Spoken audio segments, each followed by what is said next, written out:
Rashford's form is solely an on-pitch issue, and Man United aren't helping him. Steven Gerrard had a pretty legitimate complaint when it came to Aston Villa's disallowed goal at Manchester United on Monday.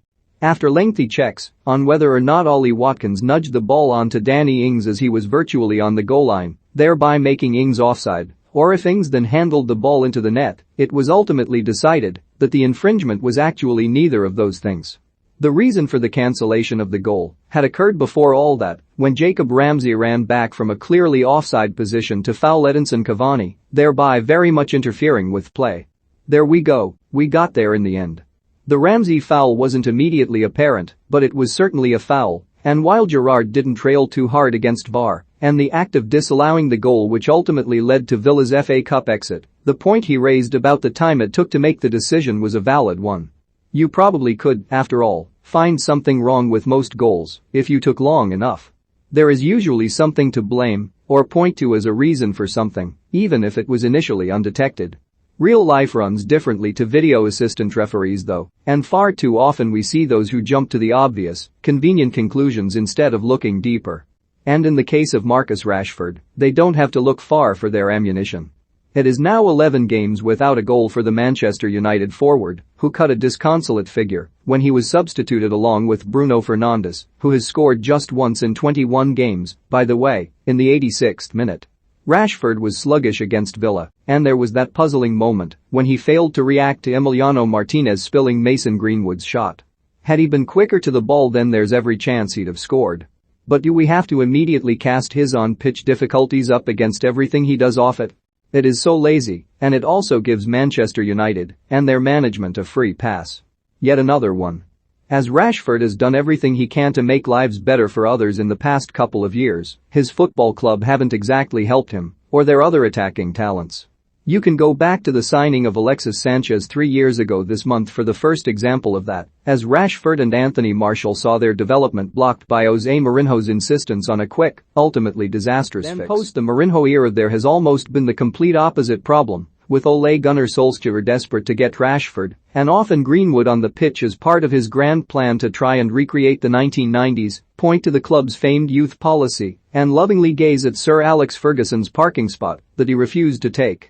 The signing of Cristiano Ronaldo played into that too. Before that dominant factor arrived, Rashford was often ran into the ground by Solskjaer, with the forward playing when he was clearly injured. Nagging shoulder and back problems have dogged his last couple of years, but such was Solskjaer's disregard for those that he would almost always be in the team until he reached breaking point. I didn't want to play him. I think he got a knock, a knee or something, in his back, but he's been struggling for a little while, said Solskjaer in January 2020 when he brought Rashford on in the 64th minute of an FA Cup replay against Wolves, only to see him leave the field after 80. We needed the win.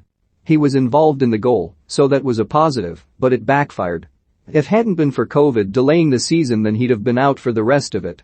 The shoulder was continuing to bug him last season too, right up until the Europa League final, when he somehow played 120 minutes, although Solskjaer's failure to make a substitution for the first 100 should perhaps mean that wasn't a surprise. After that came the Euros and all the rigors that came with that, with Rashford finally undergoing shoulder surgery shortly after he'd felt the weight of the world on there when England lost to Italy in the final. Aged 24, Rashford is closing in on 300 games for United, and the way that the club has been managed recently means that he will have felt almost every one of those. Compare that workload to a player such as Trent Alexander-Arnold, who is just 1 year younger but has played almost 100 fewer club games, while Jack Grealish, 2 years older, has played 13 fewer. Liverpool and Manchester City's ability to control football matches can often lead to spells when their players rest on the ball too, but Rashford has found himself playing in sides who often don't tend to know what their next move is. Had he been playing for one of United's rivals, or even back in the day under Ferguson, he would have been afforded a rest, especially as he didn't have a proper pre-season following the shoulder op.